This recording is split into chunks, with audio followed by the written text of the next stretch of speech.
여러분, 2025년 마지막 주일에 우리가 함께 이 자리에 나와 주님을 찬양하고 예배하게 되었습니다. 연말이 되면 많은 사람들이 자연스럽게 한 해를 정리합니다. 내가 올 한 해 무엇을 이뤘는지, 내가 또 무엇을 놓쳤는지, 그리고 또 내가 무엇을 붙들며 인생을 걸어왔는지 이것을 살펴보는 시간을 갖게 되죠. 특별히 우리는 매년 1월이 되면 저마다의 방식으로 새해를 한 해를 시작하곤 합니다. 어떤 분들은 새해 첫 예배에서 한 해 결단을 하고, 또 어떤 분은 기도 제목을 정하고, 또 어떤 분은 말씀 카드를 뽑아서 그 말씀 한 구절을 올 한 해 하나님이 내게 주신 말씀으로 믿고 받아들이며 붙들고 살아가기를 결단하시오. 아마 여러분도 2025년 1월 신년 예배 때 혹은 송구영신 예배 때 다 말씀 카드를 뽑으셨을 거예요. 여러분 어떻게 갖고 계십니까? 지금 있으세요? 저도 매주 이 강대상에 놓고 예배를 시작하기 전에 이 말씀을 묵상하고 시작합니다. 여러분 아마 이 말씀을 뽑을 때 어떤 분은 이 말씀이 어쩜 이렇게 내게 딱 맞는 말씀이냐며 기쁨으로 이 말씀을 간직하고, 그래 올 한 해 내가 내게 주신 말씀으로 믿고 이 말씀 붙들고 살아가야지 하며 결단하신 분도 있을 거예요. 또 어떤 분은 비록 이 말씀이 내게 와닿지는 않으나 그래도 이 기회가 하나님이 다시 나를 이 말씀으로 초청하시는 것으로 믿고 내가 나아가겠습니다 라고 내 말씀의 방향을 주여 허락하여 주옵소서 하면서 그렇게 기대하며 2025년을 출발하셨을 겁니다. 그런데 오늘 2025년 끝자락에 우리는 하나님 앞에서 조용히 질문을 한번 해봐야 해요. 그러면 나는 그 말씀을 얼마나 붙들고 살았는가? 그 말씀이 한 해 동안 내가 크고 작은 결정들, 선택들을 할 때 어떤 영향을 미쳤는가? 아니면 내 서랍 속에 그냥 들어가 있는가? 그도 아니면 말씀을 내가 뽑았는지 어디다 뒀는지조차 기억나지 않는가? 힘들 때마다 내가 그 말씀을 꺼내 붙들었는가? 아니면 상황과 감정이 이끄는 대로 내가 그저 그대로 살아갔는가? 우리는 종종 이렇게 착각합니다. 내가 말씀을 뽑는 게 그게 신앙이라고 생각해요. 여러분, 그러나 신앙은요, 진짜는 그 다음이에요. 진짜는 내가 받은, 나에게 주어진 이 말씀을 내가 얼마나 삶에서 붙들고 적용하면서 살아가느냐, 이 말씀이 내 삶 하루의 기준이 되느냐, 내 마음을 다시 세우는 푯대가, 깃발이 이 말씀이 되느냐, 이게 핵심입니다. 말씀을 뽑았고 그 말씀이 내게 와닿는 말씀인 게 중요한 게 아니라 하루하루 시작하면서 내가 그 말씀을 붙들고 살아가는가, 그 말씀이 내 삶을 이끌어 가는가, 이게 핵심입니다. 그래서 연말이 중요한 이유는 하나님이 내게 또 새로운 말씀을 주시기 때문이 아니라 내가 2025년 시작할 때 받은 그 말씀을 내가 얼마나 자주 놓쳤는지 그걸 깨닫는 시간이 되기 때문에 이 연말 정산이 중요한 거예요. 여러분, 2025년 1월 여러분이 세운 계획과 하나님 앞에 결단한 것은 어떻게 되었습니까? 지금도 혹시 현재 진행 중입니까?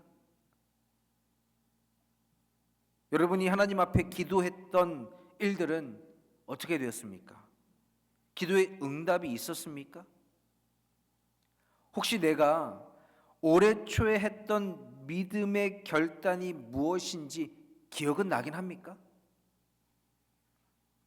혹시 올해 초에 했던 믿음의 결단들을 일찌감치 포기해 버리진 않았습니까? 많은 사람들은 내가 세운 계획이 무너질 때마다 환경 탓을 합니다. 상황 탓을 해요. 그럴 만한 사정이 있었다고 말하고 상황이 어려웠다고 말합니다. 그러나 한 해가 시작할 때 결단했던 것을 한 해가 마무리되는 그 시점까지 끌고 가는 사람들의 공통점이 뭐냐 하면 환경이 아니라 다시 마음을 정했다는 거예요. 여러분, 실패하지 않는 사람은 없습니다. 쓰러지고 흔들리고 넘어지지 않는 사람 없습니다. 그러나 쓰러진 그 자리에서 내가 환경 탓을 하고 포기할 것인가, 아니면 다시 일어나 전진할 것인가, 그 두 가지가 있는 거예요. 실제로 연구와 통계는 우리의 현실을 굉장히 적나라하게 보여주는데, 이 미국에서 이 연구하고 이 조사하는 갤럽이라는 곳에서 이 연말이 되면 늘 하는 조사가 있습니다. 새해에 결심을 세운 사람들이 그 새해 결심을 연말까지 이끌어가는 사람들이 몇 프로가 되느냐, 그걸 조사했는데 몇 프로만 이 한 해 마무리까지 연초에 계획했던 걸 끌고 가느냐 하면 8에서 9%밖에 안 된대요. 8에서 9%. 여러분, 왜 그럴까요? 처음엔 마음이 뜨겁지만 시간이 지나고 일상 속에서 장애물을 만나고 일상의 무게에 부딪히다 보면 쉽게 우리는 무너진다라는 겁니다.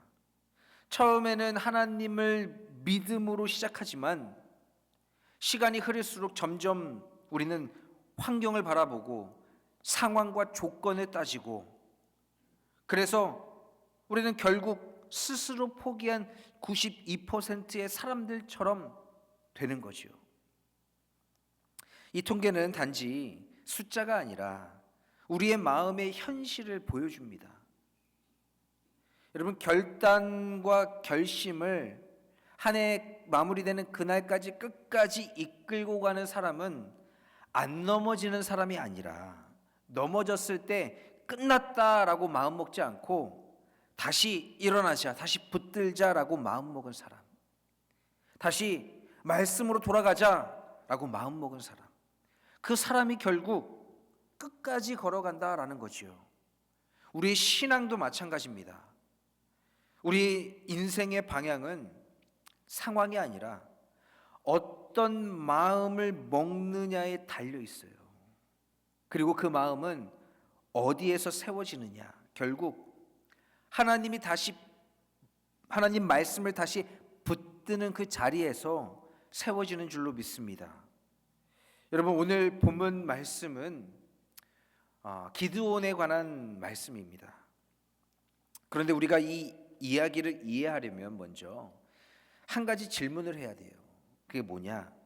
기드온은 어떤 사람이었는가라는 질문입니다. 많은 사람들이 기드온을 떠올리면 숫자를 먼저 떠올려요. 어떤 숫자입니까?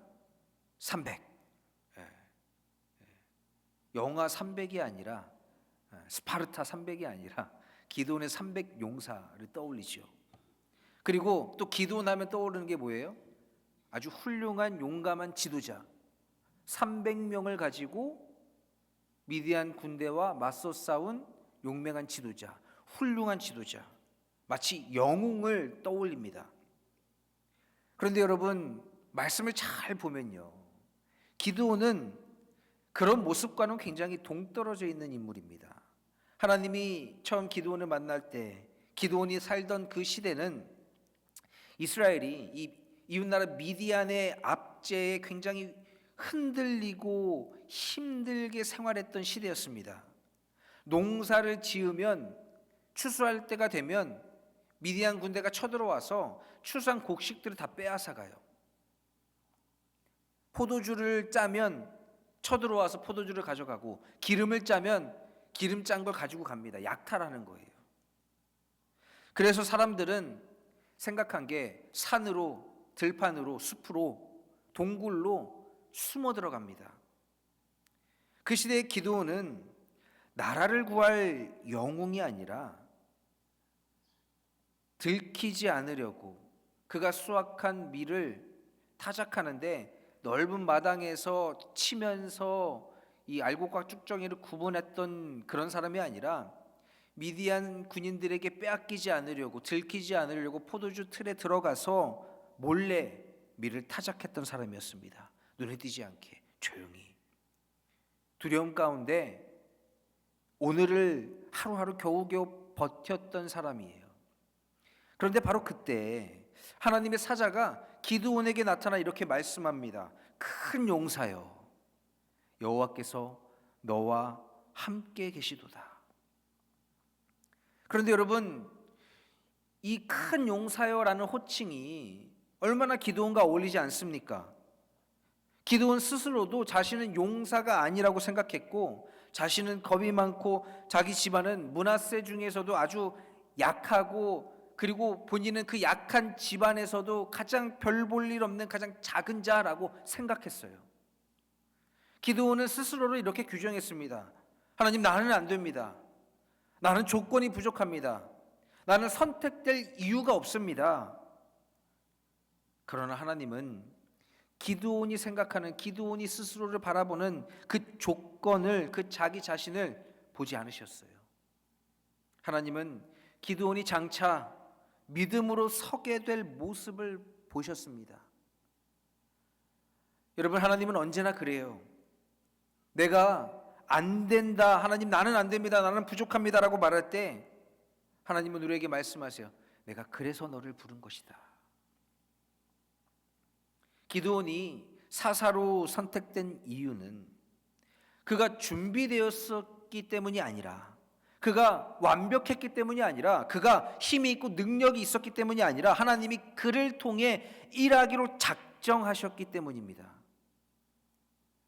여러분, 오늘 이 말씀이 우리에게 희망되는 이유는 하나님은 조건을 보고 사람을 쓰지 않으신다라는 거예요. 여러분, 이게 얼마나 감사한 일입니까?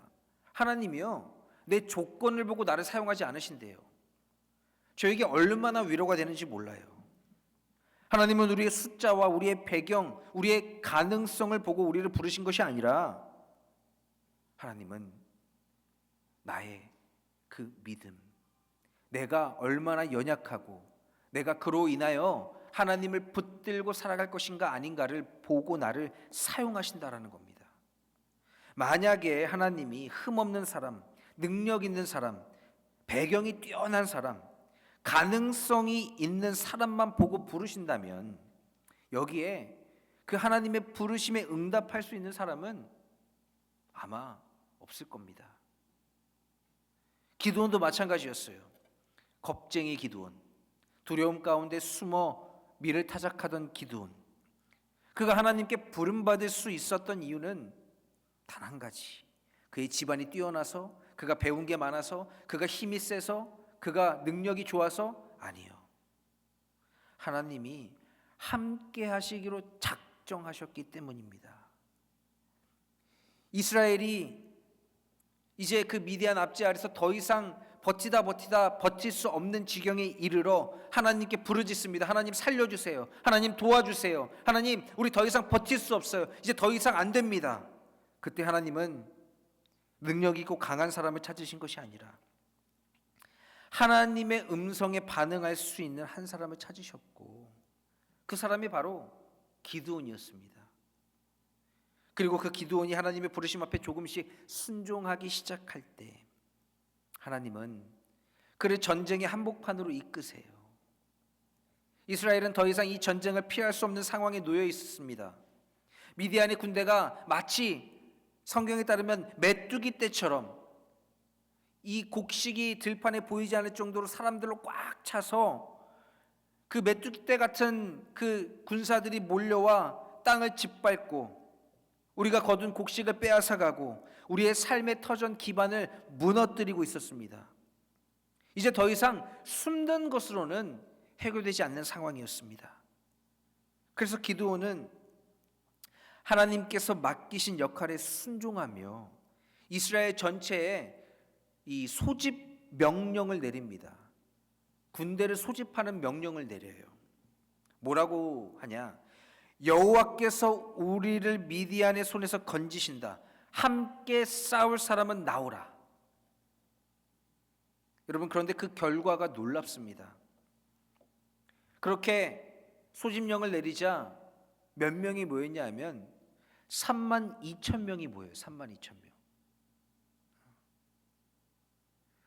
안 놀래요? 아니 3만 2천 명이 모였다니까요. 3만 2천 명. 그냥 도저히 싸울 수 없는 상황, 포기해야만 하는 상황, 상대도 되지 않는 미디안 군대 숫자는 13만 명이 넘는데 그 군대에 소집 명령을 내렸을 때 몇 명이 모이냐면 3만 2천 명이 모입니다. 기드온 스스로도 기대하지 않았던 숫자예요. 그 3만 2천 명은 절망 속에서도 하나님을 믿고 나라를 위해 내가 헌신하겠다, 내가 싸우겠다, 내 민족을 내가 지키기 위해 나가겠다 결심하고 결단한 사람들이었습니다. 그 3만 2천 명의 사람들이 모이자 기드온 마음속에 어떤 마음이 들었을까요? 이 미디안 군대 숫자에 비하면 굉장히 부족하고 많지 않지만 그래도 이만하면 한번 싸워볼만 하겠다. 상대는 13만 명이 넘지만 엄청난 대군이지만 그래도 전략을 내가 잘 세우면 치고 빠지고 게릴라 전술을 하고 우리가 이 지형을 잘 알고 있으니까 산에서 숨어서 치고 빠지는 전략을 잘하면 그래도 어쩌면 이길 수 있겠다. 그런 가능성을 생각했을 겁니다. 그런데 바로 그때 하나님께서는 전혀 예상하지 못한 말씀을 하세요. 뭐라고 말씀하시냐? 기드온아, 너를 따르는 백성이 지금 너무 많다. 여러분, 이 말씀이 얼마나 이해되지 않는 말씀이었는지 모릅니다. 적군은 13만 명이에요. 그런데 하나님은 3만 2천 명이 너무 많다라고 말씀하세요. 그리고 하나님은 그 이유를 분명히 밝히십니다. 이스라엘이 나를 거슬러 스스로 자랑하기를 내 손이 나를 구원하였다 할까 함이라. 그러니까 스스로 자기 자신을 구원했다 할까 함을 하나님이 염려했다라는 겁니다. 3만 2천 명이 모였을 때 기드온은 아직 하나님과 이 조건을 함께 붙들고 있었습니다. 그리고 마음 한편으로는 그래 이 정도 숫자면 해볼 만하다. 이 숫자를 붙들고 있었습니다. 그런데 여러분, 이게 신앙의 출발점이에요. 우리도 2025년을 시작할 때 마음에 결정했습니다. 결단했습니다. 기도하겠다고 결정했고 순종하겠다고 결정했고 믿음으로 살겠다고 마음 먹었습니다. 그러나 여전히 우리 마음속 깊은 곳에서는 하나님보다 조건을 계산하고 있었습니다. 하나님, 그래도 내가 이렇게 사역을 하려고 하는데 이 정도는 내가 돼야 되지 않을까요? 내 건강이 이 정도는 돼야 되지 않을까요? 나를 따르는 사람이, 나를 도와주는 사람이 이 정도는 있어야 되지 않을까요? 내 환경이, 내 생활이 조금은 나아져야 되는 거 아닐까요? 하나님은 이 상태에 머물게 하지 않으세요. 왜냐하면 이 상태에서 승리가 와도 우리는 하나님보다 조건을 먼저 말하게 되기 때문입니다. 그래서 하나님은 다음 단계로 우리를 인도하세요. 그 단계가 어디냐 하면 믿음의 결정을 시험받는 자리입니다. 하나님은 이 전쟁의 목적을 분명히 하세요. 이 전쟁은 이스라엘의 용맹을 증명하는 전쟁이 아니라 하나님의 구원을 드러내는 전쟁이라는 것입니다. 그래서 하나님은 기드온에게 이렇게 명령하세요.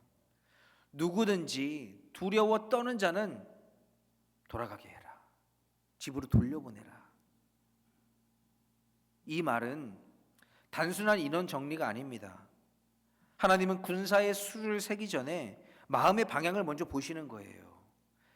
그런데 그렇게 기드온이 이 3만 2천 명을 향해서 이야기하자 그 결과가 어떻습니까? 이 말 한마디에, 두려운 사람들은 집으로 돌아가라라는 이 말 한마디에 2만 2천 명이 집으로 돌아가요. 3만 2천 명 가운데 2만 2천 명이 집으로 돌아갑니다. 3분의 2가 돌아가는 거예요.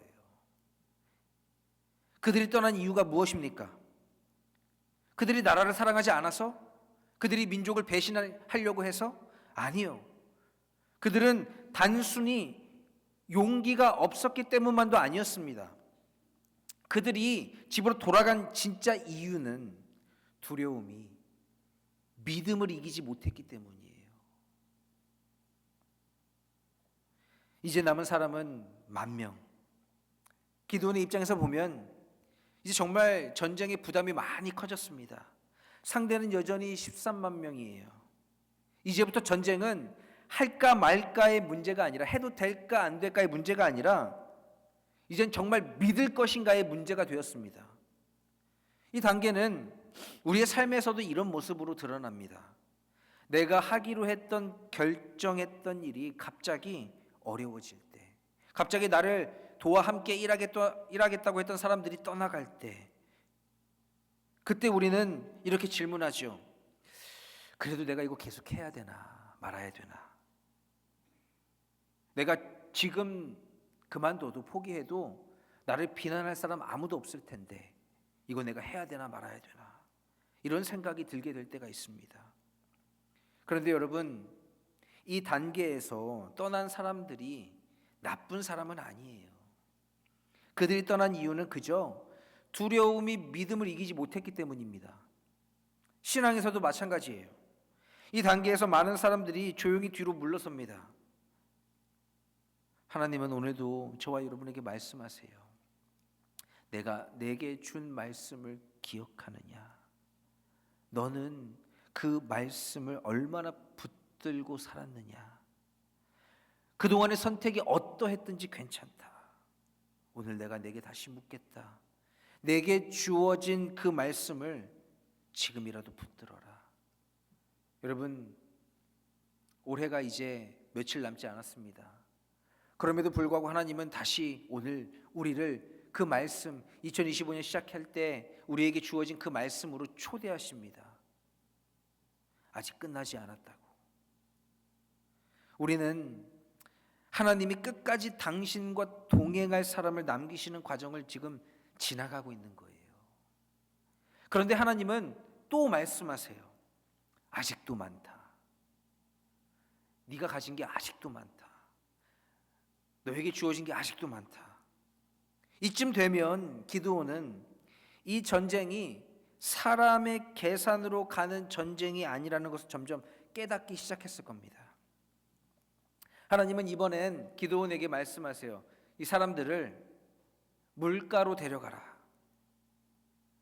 그렇게 물가에 도착하자 사람들은 물가에 앉아서 물을 마십니다.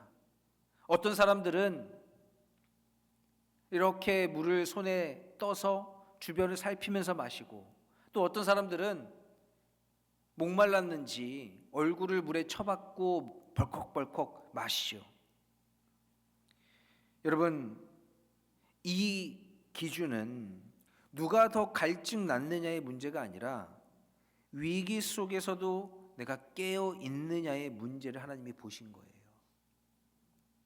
그때 하나님은 기드온에게 무릎 꿇고 손으로 이렇게 떠서 주변을 살피면서 마신 사람들을 남기고 얼굴을 물에 쳐박고 마신 사람들을 집으로 돌려보내라고 하세요.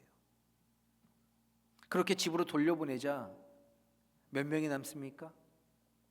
300명. 여러분, 이제는 더 이상 전략을 논할 수가 없어요. 이제 더 이상 숫자를 따질 수가 없습니다. 이 전쟁은 내가 전략 잘 세워서 열심히 해서 이길 수 있느냐 없느냐의 문제가 아닙니다. 내가 잘하면 이길 수 있느냐 없느냐의 문제가 아닙니다. 내가 열심히 노력하면 되냐 안 되냐의 문제가 아니에요. 이제는 누가 이 전쟁의 주인이냐의 문제만 남은 것입니다. 여러분, 하나님은 처음부터 기드온이 강해서 쓰신 게 아닙니다. 기드온의 믿음이 완성되어 있어서 부르신 것도 아니었습니다. 하나님은 숨어있던 한 사람을 부르셔서 그의 시선을 사람의 숫자에서 하나님의 약속으로 옮기셨고, 그 과정을 통해 온 이스라엘과 온 세상 앞에 이 한 가지를 선포하신 거예요. 이 승리는 여호와께 있다. 그리고 바로 이 지점에서 이 전쟁은 패배가 예정된 싸움이 아니라 이미 하나님께서 결론을 내신 확정된 승리의 전쟁이 됩니다. 9절 말씀에 이렇게 말씀해 그 밤에 여호와께서 기드온에게 이르시되 일어나 진영으로 내려가라 내가 그것을 내 손에 넘겨 주었느니라. 여러분, 우리는 여기까지 무슨 일이 일어났는지를 보았습니다. 숫자가 줄어들었고 조건이 사라졌고 이 전쟁은 사람의 계산으로는 설명할 수 없는 싸움이 되었습니다. 우리는 이제 한 걸음 더 들어가야 돼요. 중요한 질문은 이겁니다. 왜 하나님은 이런 방식으로 전쟁을 준비시키셨을까? 아니, 하나님은 그렇다면 그냥 애초에 처음부터 300명만 남기시지 왜 이렇게 하셨을까? 그 이유는 분명합니다. 하나님은 단순히 이 이스라엘의 군대의 숫자를 줄이신 게 아니에요. 하나님은 이 과정을 통해 기드온의 마음을 바꾸시고 이스라엘의 시선을 옮기시고 이 전쟁의 주인이 누구인지를 분명히 하신 것입니다. 이 전쟁 준비 과정은 군사 작전이 아니라 믿음이 자라가는 과정이었습니다. 그렇게 300명만 남게 되었을 때 기드온은 더 이상 의지할 것이 없는 그 자리에서 하나님만을 바라보는 사람이 됩니다. 마지막으로 남은 300명, 여러분, 우리는 이 300명을 마치 특공대, 특전사, 네이비실 이 정도로 생각하시는 분이 많아요. 그러나 여러분, 실제로 이 남겨진 300명은 그런 특수부대, 어떤 특수한 전투 훈련을 받은 그런 특전사, 이 전쟁 장수들이 아닙니다. 그냥 그들은 이제 더 이상 의지할 게 하나님밖에 없는 사람들이었습니다. 이젠 숫자도 없고 무기도 없고 사람도 부족하고 전략도 없습니다. 이 단계는 우리 인생에선 바로 이런 순간이에요. 더 이상 사람을 기대할 수 없을 때, 이 일은 정말 하나님 아니면 안 될 때, 그래서 아무리 내가 머리를 굴리고 계산해봐도 도무지 답이 나오지 않을 때, 바로 그때 하나님은 우리에게 말씀하세요. 이제 충분하다. 이제 준비되었다. 이제 내가 일을 할 수 있다. 왜냐하면 이 단계에 와서야 사람의 손이 아니라 하나님의 손이 드러나기 때문입니다. 사랑하는 참사랑교회 성도 여러분, 오늘 이 말씀 앞에서 우리는 우리 스스로에게 이런 질문을 해야 합니다. 나는 아직도 32,000명의 군대를 붙들고 있는가? 아니면 1만 명의 자리에서 믿음을 선택할 것인가?